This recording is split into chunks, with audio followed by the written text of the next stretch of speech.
Bem-vindo ao canal da Clínica Facton. Hoje nós faremos uma entrevista de extrema importância de informação social. Nós convidamos o professor José Gustavo Parreira. Ele é professor da Faculdade de Ciências Médicas da Santa Casa de São Paulo, mestre e doutor em cirurgia de urgência. Ele atua na área de cirurgia geral do aparelho digestivo e atuação na parte de emergência e trauma, e é membro titular do SBAD, que é a Sociedade Brasileira de Atendimento Integrado ao Traumatizado.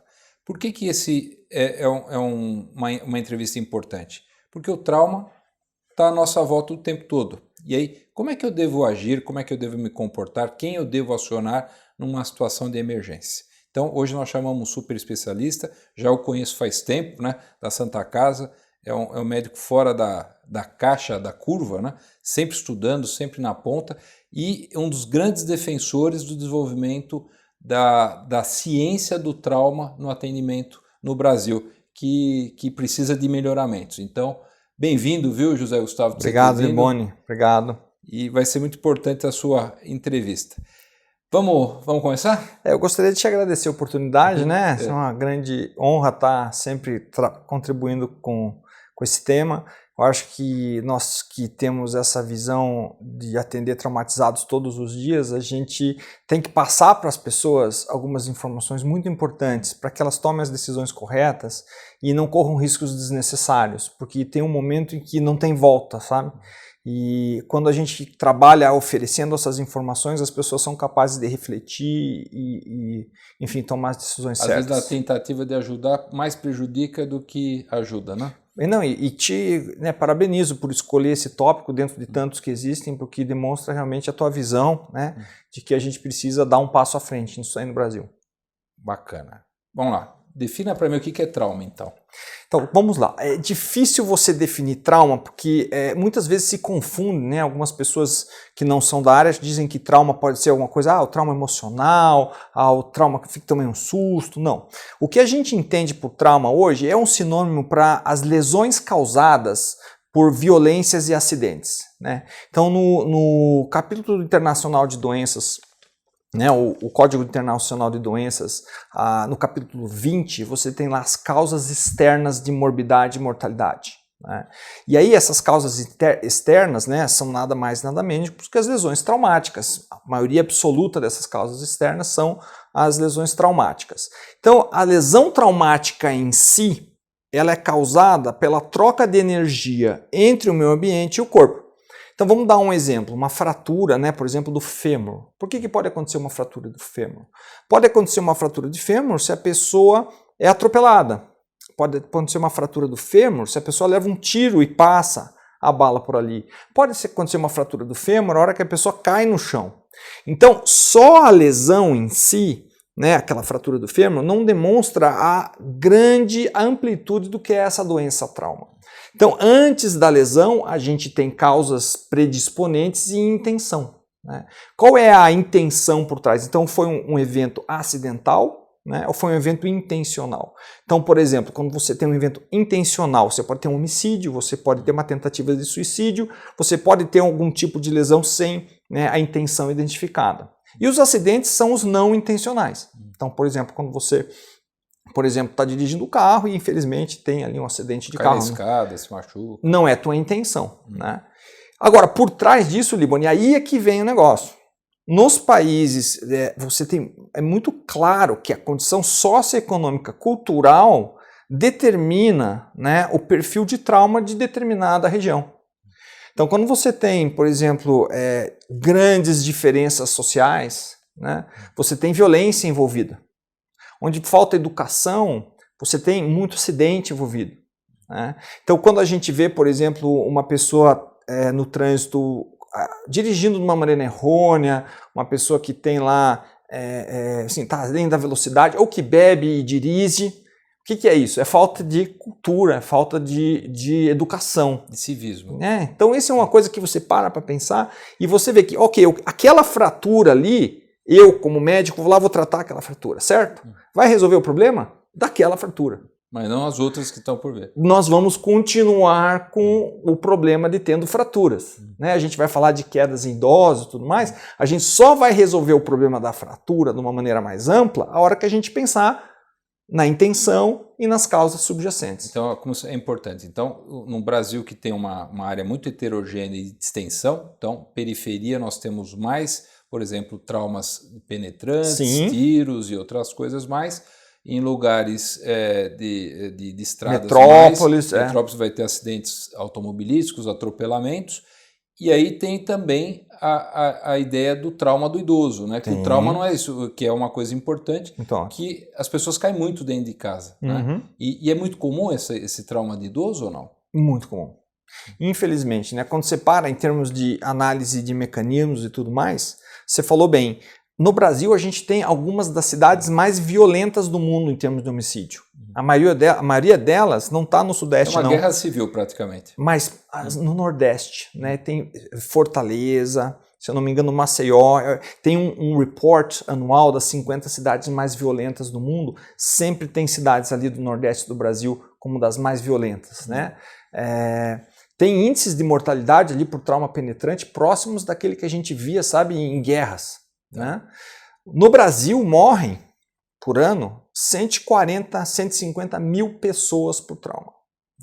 Isso dá quase 400 e poucas mortes todos os dias. De todos os tipos, seja de todos acidentes. Os tipos. Todos os tipos. É muita gente. Não, para pensar, quantas pessoas morrem numa queda de avião? 250, né, pessoas? Né? Então a gente tem quase 2 aviões que caem todos os dias no Brasil. Né? Só gente. De morte. Para cada morte, você tem 4 caras que ficam sequelados. Tá. Definitivamente sequelados. Para cada morte, você tem 18 a 20 internações. Com pessoas que precisam internar, tratar, operar, ocupar leito hospitalar, ocupar material, ocupar prótese, síntese e tudo mais. Quer dizer, a prevenção seria muito mais barato do que o tratamento nem evitaria fala. Sequelas. Não, veja só, o sofrimento pessoal. Tem estudos que mostram que, por exemplo, uma pessoa que tem um acidente grave fica dependente de outras pessoas, que não é infrequente. Aquela família perde poder aquisitivo, sempre tem alguém que perde o emprego para cuidar daquela pessoa, né? Adquire empréstimo para continuar pagando o que precisa. Né? São certas coisas que as pessoas não notam, né, quando olha só a fratura. Então você tem que olhar a visão, nessa visão gigantesca, né? Você pensa, o que é 400 mortes por dia? Né? A Covid a gente tá falando, tinha milhares de mortes por dia. Não, 400 mortes por dia, pega aí, por exemplo, World Trade Center, morreram 4 mil pessoas, mais ou menos. Em 10 dias a gente tem isso no Brasil, a cada 10 dias.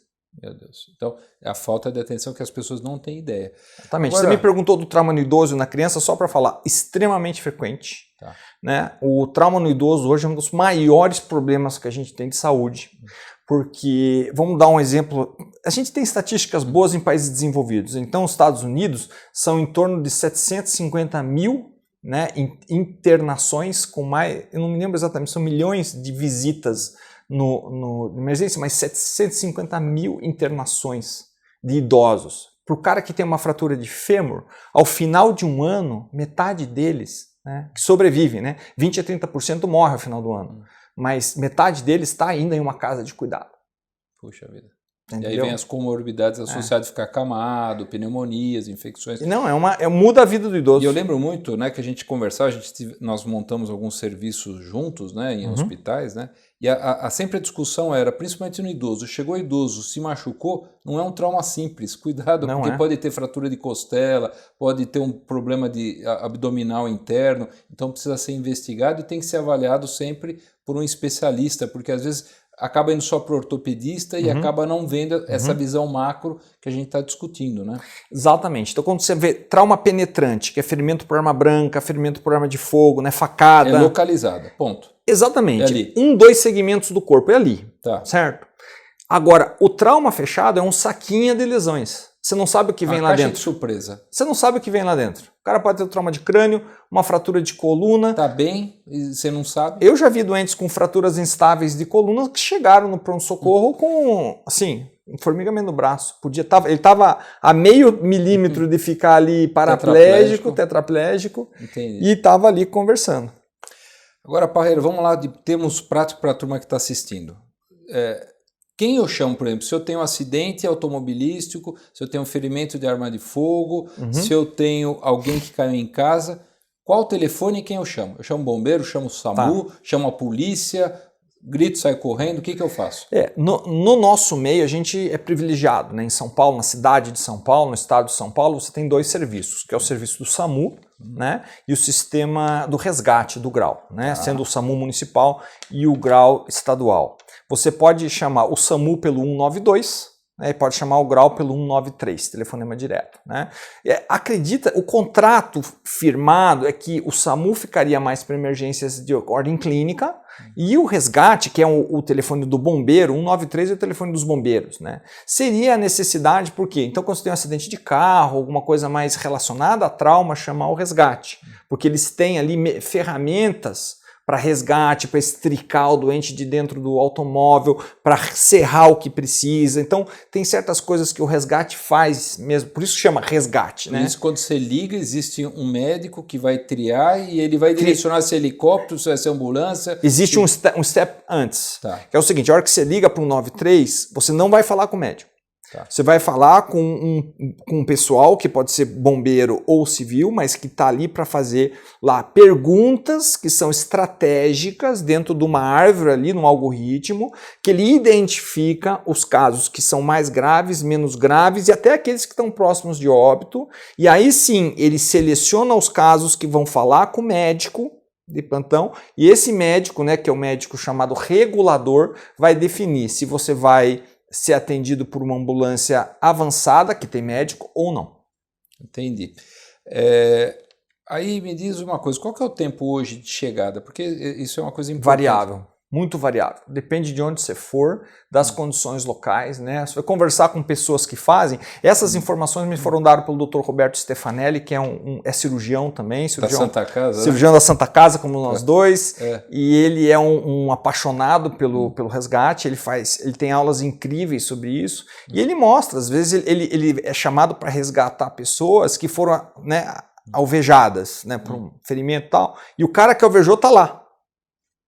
Então, por mais que ele chegue, ele não pode atender.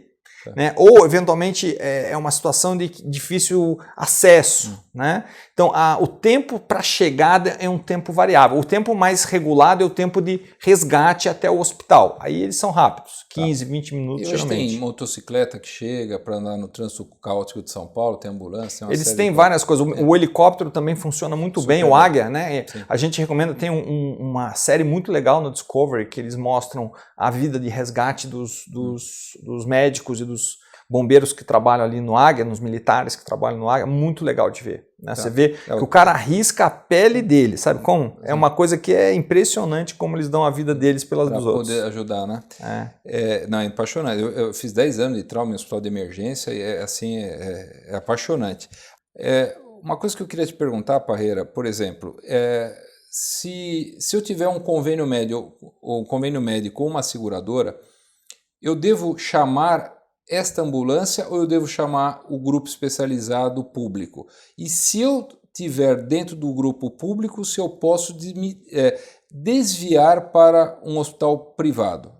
Tem isso? Não. A recomendação é você manter a solicitação do 193 ou 192. Eu acho que ali existem critérios de triagem muito bem estabelecidos e que vão identificar se você necessita de um atendimento urgente, emergente e rapidamente te colocar lá. Eu tenho medo de dizer para você ir para o convênio, para a seguradora, porque eu não sei que tipo de tratamento essa seguradora vai ter, entendeu? Então, quando você fala resgate, SAMU, eu digo, não, tem alguém lá que sabe o que está fazendo, fico tranquilo.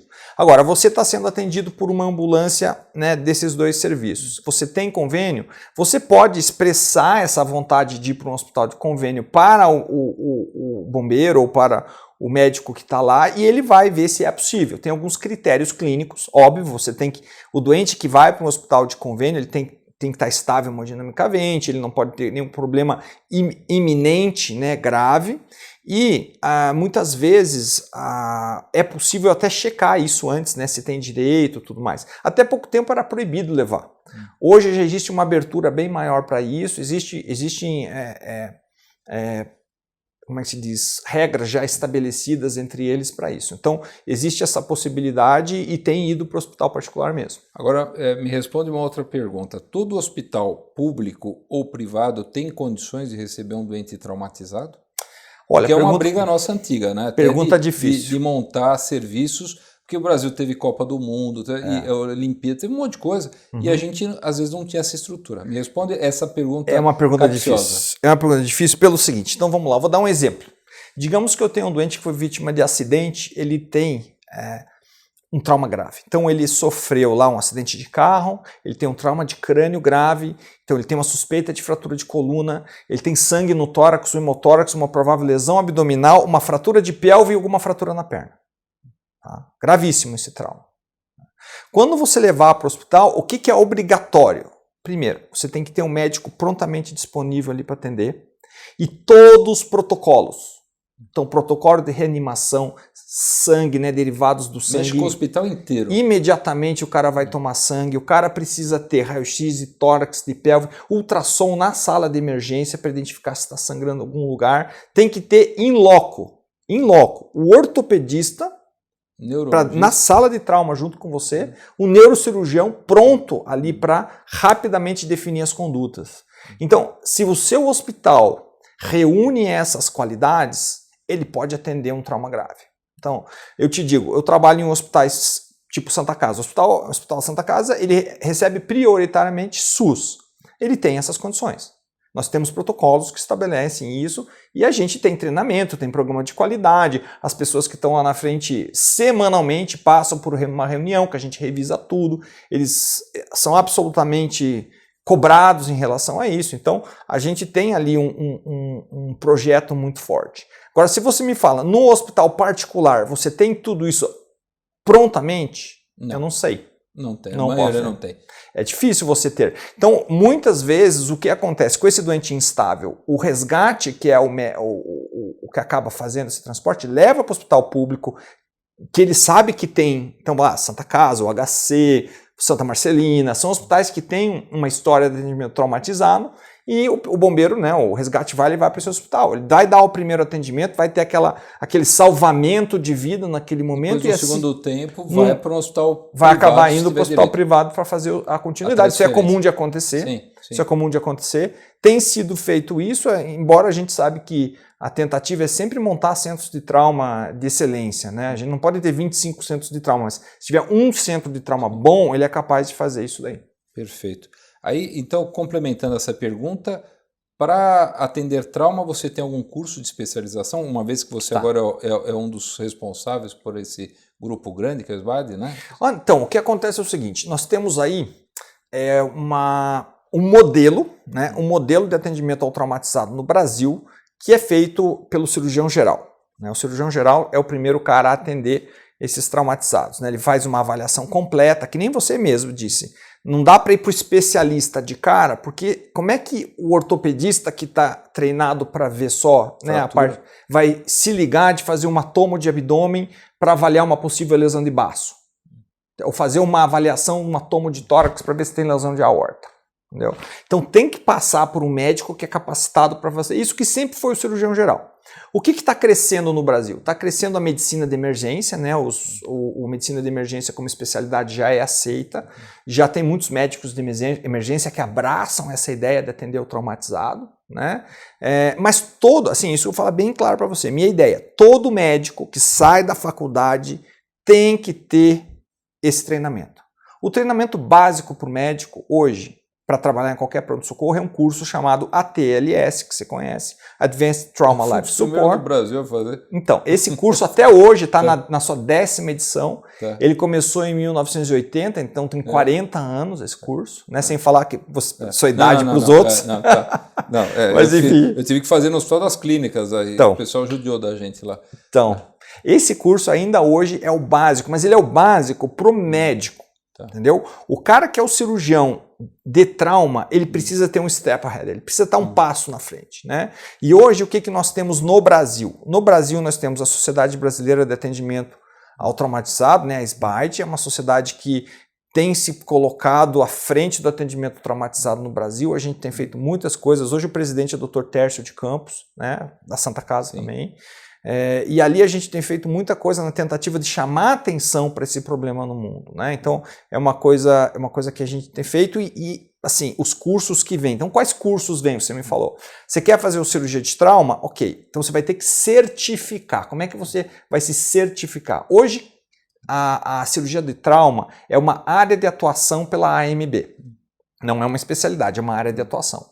Quem faz a certificação é o Colégio Brasileiro de Cirurgiões. Porque para você atender um trauma, como eu te falei, você tem que, antes de ser um cirurgião de trauma, você tem que ter um cirurgião geral, certo? Isso está muito bem estabelecido, pelo menos no Brasil, o que a gente faz.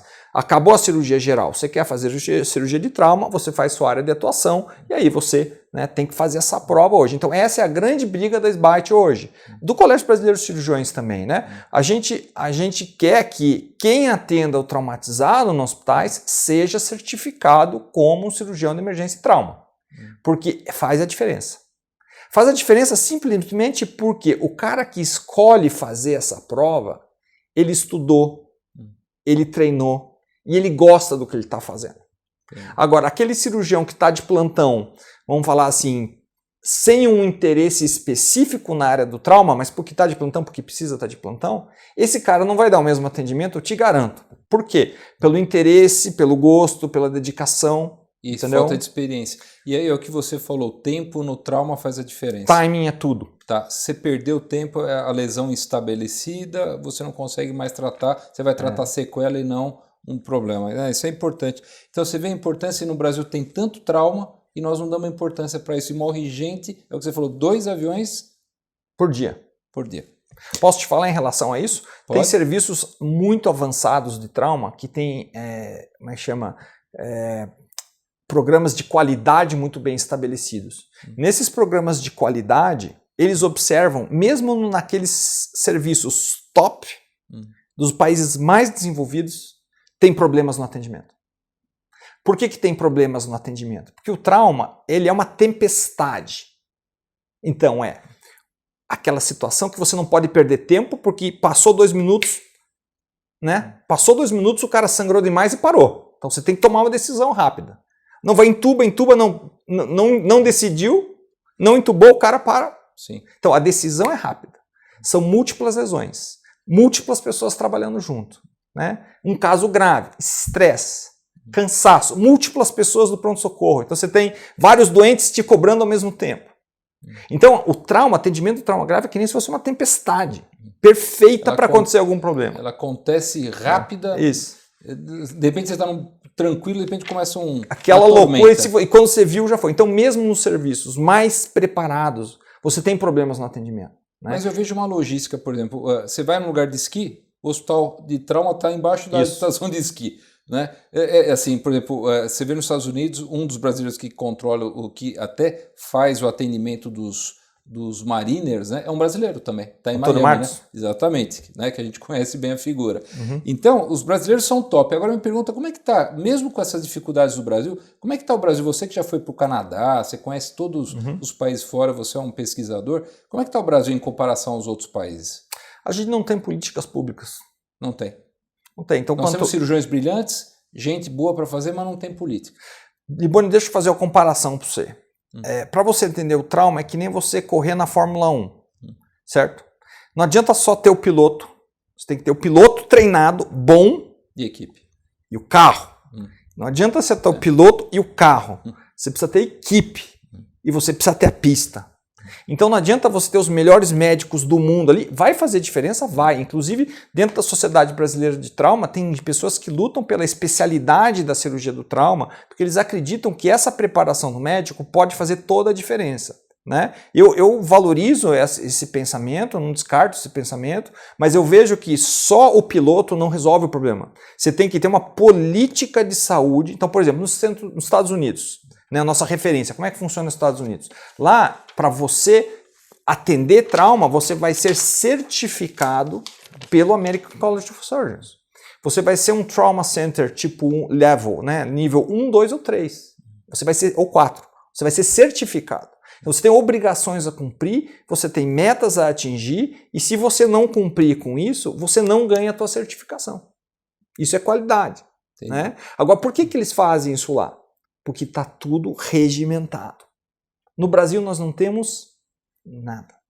A gente tentou em 2013, teve uma portaria também de atendimento, né, de atendimento inicial ao traumatizado. A gente ficou muito feliz, né? Isso foi também uma coisa que a SBAT trabalhou muito. Aqui o Dr. Gustavo Fraga, a gente tem que tirar o chapéu para ele, trabalhou muito para isso sair.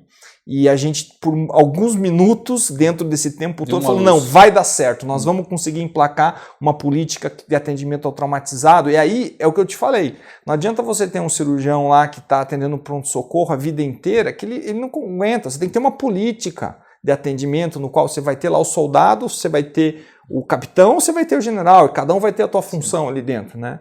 Então, é um papo muito longo, se eu for começar a falar, a gente não acaba hoje. Essa política pública, quando a gente fala, por exemplo, motoboys aqui em São Paulo, é acidentes para burro, então você consegue ter uma política, você começa a pensar em prevenções, por exemplo, na periferia, como é que eu tenho que fazer, se eu tenho que botar luz, iluminar para diminuir a violência, envolve muita coisa, a coisa não é só atendimento, é o que você falou. Eu posso te falar, você falou dos motociclistas, né? Os motociclistas são um flagelo, né? Sim. O que eu vejo de pessoa com perna amputada... Jovens. Veja, o que é o trauma? Veja quem que pega. A gente estava falando um pouquinho, se for um pouquinho mais a fundo do trauma como doença, o trauma ele é a primeira causa de morte nas 4 primeiras décadas de vida. Mas, se você pegar a quantidade de anos perdidos de vida, o trauma é o maior de todas. Porque o trauma pega a gente jovem, entendeu? Geralmente está criando seu filho, está aí numa vida ativa, familiar, e é uma coisa assim, de manhã você deu oi para ele, à noite você não vê mais. Entendeu? É muito, muito agressiva essa doença. Então é por isso que eu te cumprimento por levar essa possibilidade para as pessoas. As pessoas precisam abrir o olho, então entrar nos sites, tem sites que previnem, então a gente estava falando de crianças. Criança tem que prevenir também, tem que ter sempre um adulto junto. Já estudamos de tudo, né? Como prevenir, então dentro dos parquinhos tem que ter um parquinho adequado para ele tratar, mas o fator prognóstico mais importante é ter um adulto junto, olhando para ele e cuidando. Sim. Mesmo assim pode acontecer, você entendeu? Panelas, piscina, que é um perigo, não é nem arma de fogo em casa, né? Idoso tem um projeto da Anvisa, e a SBAT tem em 2016 um cartoon de previsão que chama Casa Segura. Eu consigo ter acesso a isso? Como é que você orienta? Está no site da SBAT, sbait, né, .org, eu acho, .br, tem lá, queda em idoso, isso daí você pode achar fácil. Arranca tapete e põe suporte para não Tem cair. Muitas coisas a serem feitas, sim, porque, como eu te falei, o idoso ele não tem a acuidade visual nem auditiva, ele não tem musculatura, ele tem rigidez articular. Ossos moles. Então cai. O idoso é a terceira causa de morte, é trauma. E aí começa a fratura e começa todas as complicações. Exatamente. E aí, terminando só, insistindo mais um pouco nessa parte de educação, por que o Brasil não tem esse preparo? A gente vê às vezes nas escolas americanas, eles têm preparo para fazer desfibrilação, atendimento. O Brasil não tem nenhum ensino nas escolas. Escola a gente tem. Eu vejo, olha, eu tenho visto, então eu estou vamos falar assim, nessa batalha de trauma. Eu me formei em 94, então eu já tenho aí alguns anos vendo isso.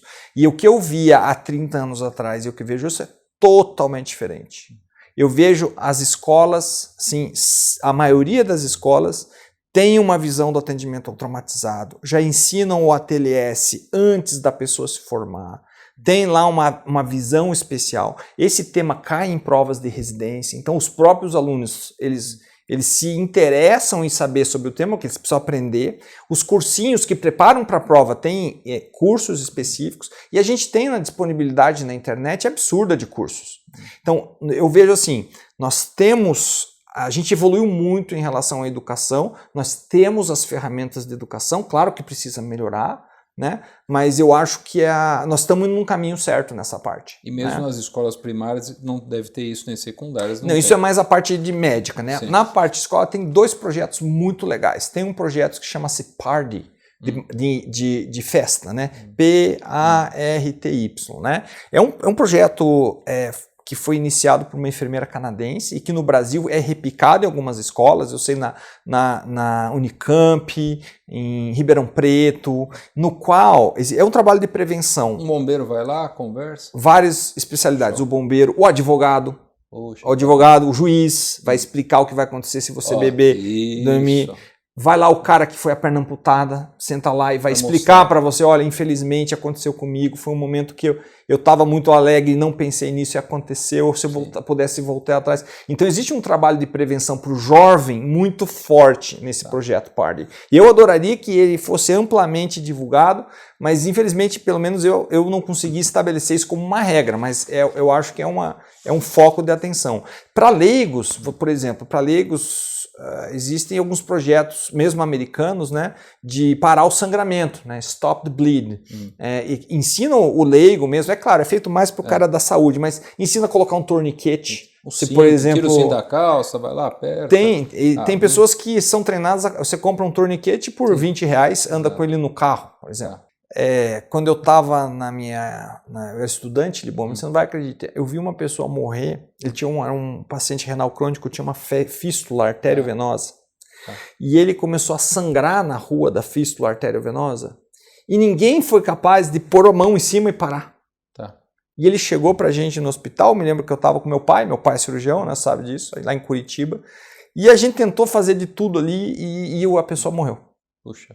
Morreu por porque assim, era uma coisa que hoje qualquer pessoa... Se tivesse uma orientação... Põe a mão aqui, né? Claro, você tem que ter todas as precauções, né? Você me perguntou da parte de precaução de atender um doente desse, é importante, né? A pergunta é assim, acidente de carro, a pessoa tem aquela mania de querer tirar do carro, o velhinho caiu em casa, o que eu faço? Eu mexo ou não mexo, ou deixo como está e o que eu devo fazer? Então tem 2 pontos importantes. Né? O primeiro ponto que a gente tem que entender é o seguinte, uma vez que teve um acidente, nem sempre a cena está segura. A gente sempre dá o exemplo do World Trade Center.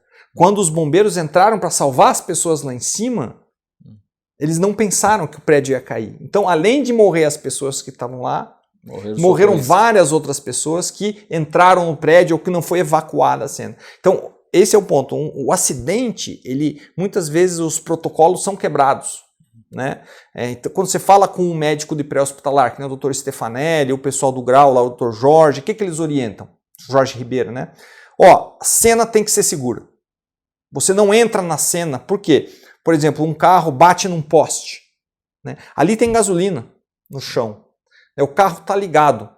Você olha o poste, aquela luz em cima do poste, se cair em cima, explode tudo. Então, quando você vê um acidente desse, a primeira coisa que é recomendada é ligar 193, no caso, e não mexe na cena. Deixa lá. Você vai ter que ser muito forte, porque a tendência é quem está ali, os populares, entrarem e tentar tirar. E aí vem o segundo problema. Na retirada da pessoa, né, digamos que ele tem uma fratura de coluna aqui, a pessoa mexe o pescoço e a pessoa fica paraplégica. Então a retirada da pessoa do carro tem esse risco. Não é necessário, ela pode esperar o resgate. Ele tem que evitar que as pessoas, né, se estejam em perigo, né, e rapidamente acionar o resgate. Diferente de um tiro ou uma facada. E o velhinho em casa que caiu?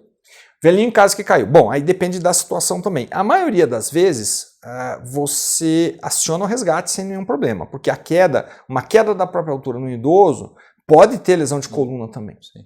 Entendeu? E muitas vezes, digamos que a pessoa tem uma fratura de fêmur, você vai mexer a fratura de fêmur, você pode causar uma lesão maior. E pode sangrar. Pega uma artéria, pode fazer a fratura pode virar exposta. Então a gente sempre recomenda ligar para o 193. Deixa a pessoa deitadinha, confortável, ali, fica acompanhando até chegar o resgate. Liga, às vezes o 193 vai dar orientação. Isso que eu queria saber. Entendeu? Responder a minha cada situação ele vai fazer um algoritmo de perguntas. E aí, dependendo do que for, ele pode até acionar o médico para conversar com a vítima, com o familiar, e aí sim ele vai determinar o que vai fazer. Isso é muito bem estruturado, é uma coisa que nós, assim, em São Paulo, temos orgulho, porque é uma coisa, a gente vê o pessoal do resgate, o pessoal do SAMU, dá um atendimento assim, muito diferenciado, muito legal de ver. Então, olha, eu tenho que agradecer o pessoal, e principalmente o José Parreira. Você vê que o tema trauma, ele é apaixonante. Quem faz trauma tem essa energia, essa vontade de querer fazer as coisas, mas está faltando esse movimento político, né?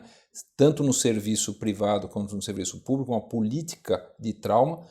No Brasil é um país muito violento nesse sentido do trauma, né? E a gente precisa mudar isso. Tá? Então essa entrevista tem esse fator e é importante ter gente que nem você que está encabeçando e está fazendo esse movimento exatamente para melhorar, porque as pessoas não imaginam, é o que você falou, eu posso atravessar a rua, ser atropelado, eu posso bater meu carro indo para casa. Quem que vai te atender se você estiver, por exemplo, fazendo uma viagem no interior? Sim. Você não garante a pessoa que está lá para te atender.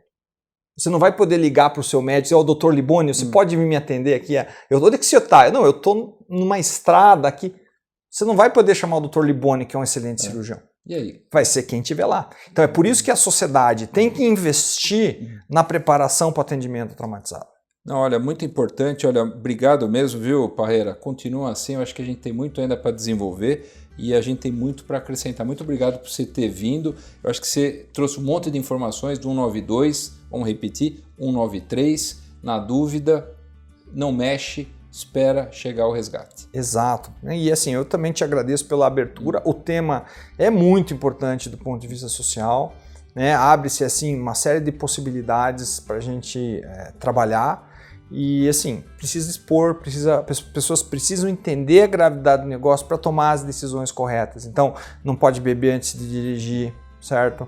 Não pode ultrapassar a velocidade. Né, os motociclistas, pelo amor de Deus, quantos motociclistas eu tratei, eles falam assim, doutor, é melhor você tirar um rim de mim do que você me tirar a motocicleta. Então o que eu falo? Já que é inevitável que você diminua o risco, sim, você tem que diminuir o risco.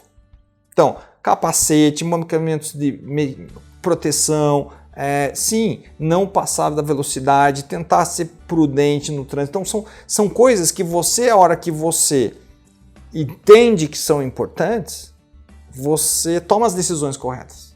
E aí diminui a incidência de trauma. Bom, muito obrigado então, Parreira. Obrigado, viu? Estamos à disposição. Precisar, certo? Tudo de bom, Liboni.